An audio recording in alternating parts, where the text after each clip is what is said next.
রে বাতিদা, তোর আব্বা ফোন দিতেছে। কারো যে কল, ছবি তোলো তুমি। তোর আব্বা আবার ফোন দিছে, হয়তো বা কোনো দরকারে ফোন দিছে, একটু কথা কর। আরে তুমি কল কারোছে, তুমি ছবি তুলতে থাও। এলা প্রত্যেকদিন মনে করো এমনি কল দেয়, খাইছি নাকি গোসল করছি নাকি এসব খালি জিজ্ঞাসা করে, তুমি ছবি তুলো।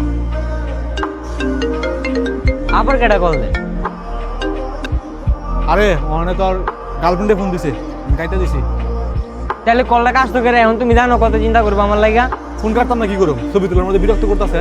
তুমি জানো ও আমার লাইফে কতটা ইম্পর্টেন্ট, তুমি আমার না জিজ্ঞেস করে তুমি কলটা কেন কাটলা?